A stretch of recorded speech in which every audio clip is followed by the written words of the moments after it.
Pemirsa, persoalan sosial selalu menjadi permasalahan yang tak kunjung usai. Persoalan tenaga kerja, kesehatan dan juga pendidikan menjadi hal yang sangat disoroti oleh berbagai pihak. Nah, bagaimanakah anggota legislatif menyikapi hal ini dan bagaimana solusi yang bisa diberikan? Berikut kita saksikan dalam dialog khusus.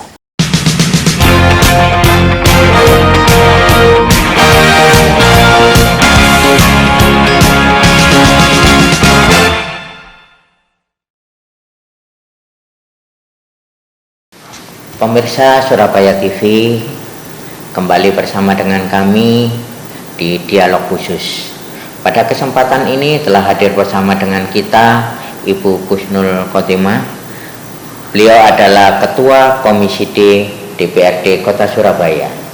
Ke depan kita akan berbicara tentang permasalahan sosial, permasalahan tenaga kerja, permasalahan kesehatan, dan permasalahan pendidikan. Karena itu, untuk menyingkat waktu, marilah kita sapa beliau. Selamat sore, Ibu. Selamat sore, Mas Nana. Sehat-sehat ya, Bu? Alhamdulillah. Ibu, dalam waktu 1 jam ke depan ini kita akan berbicara tentang kondisi sosial, kemudian kondisi pendidikan, kesehatan yang ada di Kota Surabaya. Menyikapi fenomena akhir-akhir ini di bulan Ramadan, banyak sekali terjadi permasalahan di masyarakat, Bu. Ini kelihatannya hampir ada di kota-kota besar seperti itu, yaitu perkelahian massal atau tawuran pelajar. Bahkan di Jogja itu sangat viral sekali, dan itu berakibat negatif bagi sendi-sendi kehidupan kita ya, Bu. Nah, apabila di Surabaya dikaitkan dengan kota yang ramah anak, bagaimana pendapat Bu Kusnul? Mas Nanang, terima kasih. Bismillahirrahmanirrahim. Assalamualaikum warahmatullahi wabarakatuh. Waalaikumsalam warahmatullahi wabarakatuh. Terkait fenomena anak-anak kita yang kemudian tadi disampaikan, yaitu di beberapa kota-kota besar itu ada, seperti kalau di Jogja itu ada kelitih gitu ya, gitu ya. Pertama tentu saja ini menjadi keprihatinan bersama. Ternyata kita ini belum bisa ngomong bebas pandemi ya, bebas virus tidak. Tetapi anak-anak kita ini entah kenapa kemudian anak-anak kita ini kok melakukan hal seperti itu, apalagi ini di bulan Ramadan. Tentu kemudian menjadi keprihatinan bersama. Yang kedua, terkait sebagai Surabaya kota layak anak, tentu saya kira ini juga menjadi perhatian kita semua, stakeholder saya, kemudian pemerintah kota Surabaya, termasuk juga NGO ya, kemudian termasuk juga pihak kepolisian dan seluruhnya, bahwa ternyata potensi untuk tawuran, untuk kemudian balapan liar dan sejenisnya itu ternyata bisa terjadi, gitu ya. Apakah ini sebagai bentuk eksistensi, sebagai bentuk sebagai penunjukan kalau kemudian anak-anak tersebut itu sangat mungkin sangat milenial atau bagaimana, tetapi butuh pengakuan bagaimana kemudian anak-anak ini ternyata bisa melakukan itu, apalagi ini di bulan Ramadan. Tentu kemudian bahwa kiranya untuk menengarai dan meminimalisir hal-hal yang seperti ini, tentu kemudian kita semuanya berharap bahwa semua pihak bergotong royong untuk turut menanggulanginya. Kalau di sekolah ada Bapak Ibu guru, komite sekolah, itu semuanya juga memantau, karena di sekolah itu kan mesti ada komunikasi ya antara sekolah dengan orang tua. Di sana nanti para kepala sekolah, para guru juga bisa bertanya ya melalui komunikasi yang ada di WA group gitu ya, dengan orang tua wali murid, bagaimana kondisi anak-anak kita selama dia melakukan pembelajaran atau kegiatan belajar daring misalnya begitu. Kemudian yang kedua, tentu kemudian pemerintah kota Surabaya bersama dengan pihak kepolisian, kemudian masyarakat ya, saya kira kalau kita ngomong 3 pilar dan seluruhnya itu adalah juga turut bergerilya. Katakan kemudian setiap malam ya, setiap malam itu Pak Camat bisa berkeliling sebelum beliau pulang ya. Beliau berkeliling kemudian memastikan apakah anak-anak di wilayahnya itu berada di rumah, gitu kan. Jadi tidak di jalan gitu, apalagi bergerombol. Nah, salut juga kemudian ada aturan pelarangan petasan. Ya, ini juga memicu Mas. Jadi biasanya kalau ada petasan-petasan begitu, selain kemudian menimbulkan ketakutan, kekhawatiran ya, apalagi di kampung-kampung padat, tentu itu juga bisa menjadi potensi anak-anak Surabaya ya, dengan komunitasnya, dengan kelompoknya itu kemudian bisa terlibat perseteruan kecil. Sekali lagi bahwa ini tentu menjadi perhatian kita serius, bagaimana kemudian kita senantiasa menjaga anak-anak Surabaya, tidak sekedar menjaga predikat sebagai kota ramah anak, tetapi bagaimana kita semua sebagai orang tua ambil peran dalam rangka melindungi anak-anak kota Surabaya. Ya, Bu Kusnul, perlu kami sampaikan bahwa masih berkaitan dengan perlindungan anak. Hari ini di DPR RI disahkan Undang-Undang Tindak Pidana Kekerasan Seksual. Nah, ini tujuannya adalah sebagai bentuk kehadiran negara dalam rangka perlindungan anak. Bagaimana pendapat Ibu tentang undang-undang yang baru? Tentu kemudian pertama saya bersyukur dan berterima kasih kepada Bapak Ibu yang sudah bersusah payah ya, bergotong royong bersama para penggiat, NGO dan seluruh lapisan masyarakat bergotong royong menyelesaikan undang-undang ini. Memang kalau kemudian kita melihat memang masih banyak catatan ya saya kira, tetapi ini sudah ini merupakan salah satu upaya bagaimana pemerintah pusat itu serius dalam melindungi anak-anak. Walaupun kemudian saya membaca di beberapa sosial media plus minus ya dari aturan undang-undang ini, tetapi paling tidak ketika undang-undang ini sudah disahkan, tentu kemudian kabupaten kota ya yang tentu segera melakukan revisi, termasuk Surabaya. Saya sering menyampaikan kepada pemerintah kota Surabaya melalui dinas terkait untuk segera melakukan revisi Perda perlindungan anak dan perempuan yang dimiliki kota Surabaya. Kenapa? Dengan memasukkan undang-undang yang tadi disampaikan Mas Nanang baru saja disahkan ya, sehingga hari ini ya tadi hari ini ya mungkin sekitar tadi siang lah kayak gitu ya. Jadi itu tentu kemudian menjadi payung hukum bagaimana kemudian mereka-mereka yang telah melakukan tindak kekerasan seksual itu juga mendapatkan hukuman yang setimpal. Tentunya memang dengan harapan bahwa undang-undang ini nantinya menjadi dasar negara, dasar kabupaten kota, pemerintah ya, wali kota Surabaya maupun bupati untuk kemudian mematuhi undang-undang tersebut, termasuk juga peluang masyarakat di seluruh Indonesia tanpa terkecuali di kota Surabaya untuk berani melaporkan ketika melihat kejadian, segera melaporkan ke hotline center yang kita miliki gitu ya, sehingga kemudian hal-hal seperti itu bisa segera diminimalisir agar tidak terjadi di kota Surabaya. Ya, makasih Bu. Tadi kita banyak bercerita soal anak ya Bu. Kita sekarang bercerita soal ibu-ibu.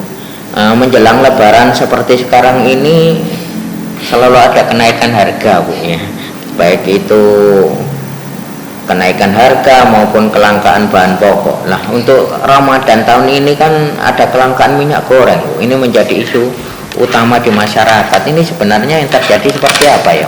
Ya, memang pertama kalau kita melihat ya, pertama itu dimulai dengan tiba-tiba minyak itu sulit dicari ya gitu kan. Kemudian ada dengan harga yang bervarian ya gitu kan. Akhirnya kemudian pemerintah mengeluarkan harga headnya itu adalah 1 liter eceran 14, tertinggi ya Bu ya. Harga eceran tertingginya 14.000. Lalu kemudian sempat menghilang juga gitu kan ya. Nah, kemudian keluar dengan harga yang luar biasa. Tetapi bahwa ini adalah tentu ya menjadi perhatian kita serius ya, kenapa di saat kemudian Ramadan seperti ini kemudian bahan-bahan seperti naik, yang itu memang tidak seluruh masakan di rumah itu menggunakan minyak gitu ya. Tetapi paling tidak, tapi minyak itu memang salah satu kebutuhan rumah tangga yang tidak bisa dinafikan gitu tidak gitu bisa ya. kita hindari ya. Kita hindari. Apalagi kemudian kita tahu di bulan Ramadan ini banyak sekali warga kota Surabaya yang kemudian berupaya untuk ngalap berkah ya dengan kemudian menyiapkan takjil gitu ya. Biasanya beli gorengannya itu jarang, sekarang setiap berbuka harus beli gorengan. Itu kayaknya ini ngomong kebiasaan. Walaupun memang banyak sekali dampak kesehatan yang ditimbulkan dari minyak goreng itu sendiri gitu ya. Tetapi momentum Ramadan ini adalah momentum latihan, momentum untuk kemudian kita juga sama-sama berdoa, mudah-mudahan pemerintah itu diberikan solusi ya, agar kemudian masyarakat tidak mengalami kesulitan-kesulitan yang dimaksudkan.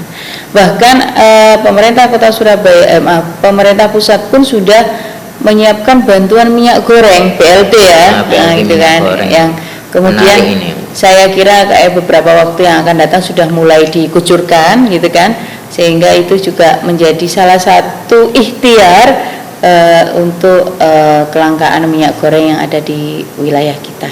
Iya, Bu. Ini masih berkaitan dengan persiapan Lebaran ya Bu. Ini isu yang biasanya selalu hadir pada saat Ramadan dan menjelang Lebaran ini adalah soal THR Bu. Sampai sejauh ini bagaimana realisasi pemberian THR oleh perusahaan kepada pekerja Bu? Apakah ada pengaduan yang masuk baik itu ke Disnaker maupun ke Komisi D Dewasa ini?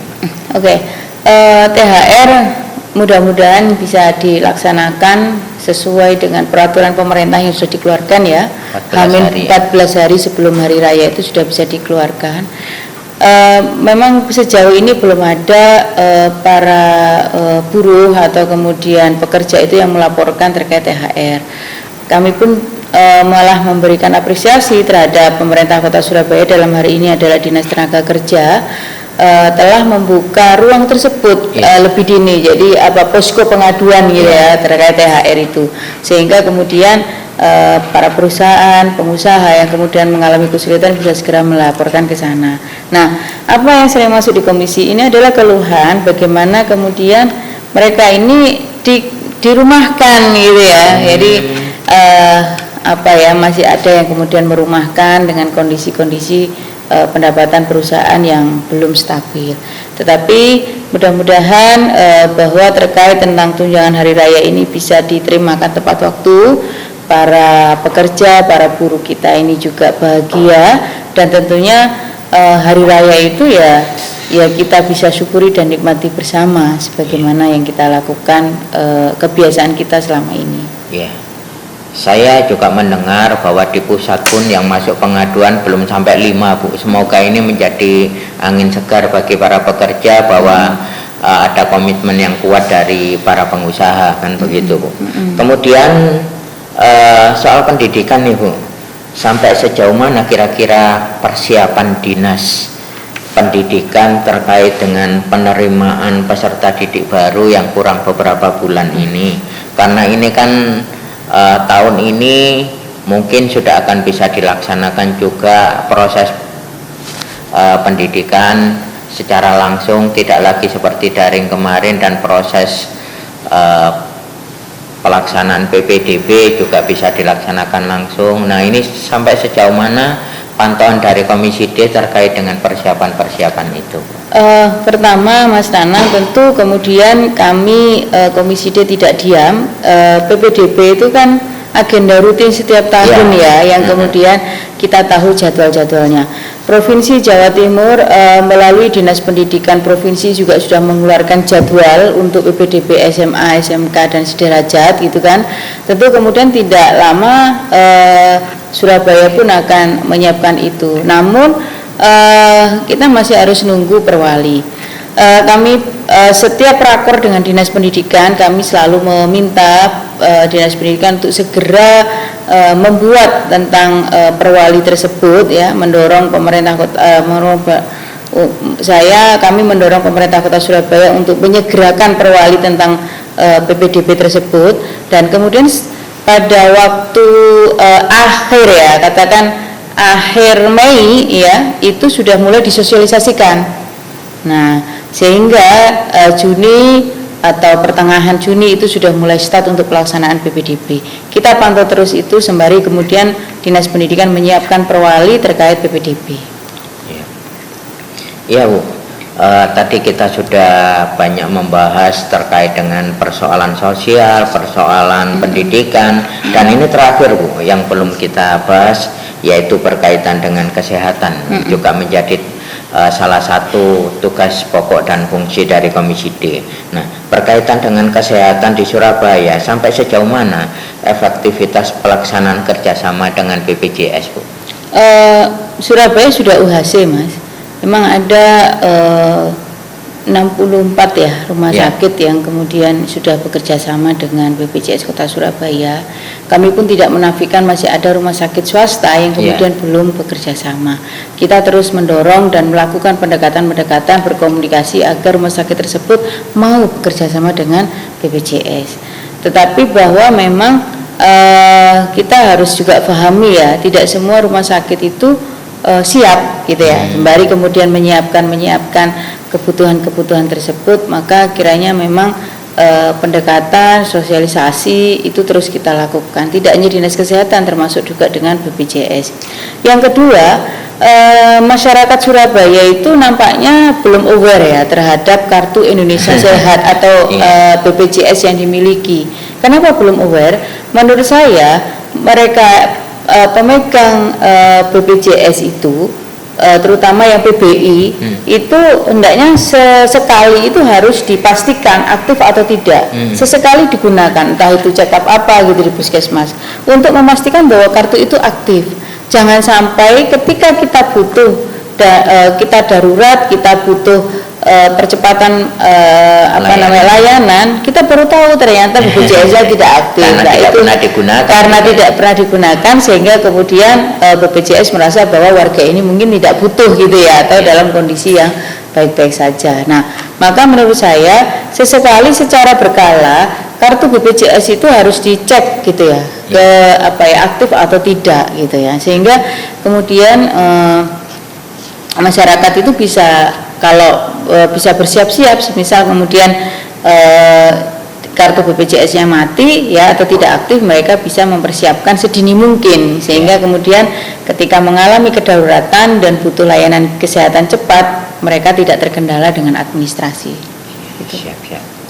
Jadi pemirsa Surabaya TV, kita sudah mendengarkan penjelasan dari Ibu Kusnul Khotimah, Ketua Komisi D DPRD Kota Surabaya. Semoga penjelasan-penjelasan tersebut bermanfaat bagi kita semua, bermanfaat dalam kehidupan kita, baik itu persoalan sosial, tenaga kerja, pendidikan maupun kesehatan. Akhirnya waktu juga yang harus memisahkan kita, namun kita masih akan bisa berjumpa di sesi-sesi berikutnya. Karena itu tetaplah bersama dengan kami di Surabaya TV di channel 44 UHF.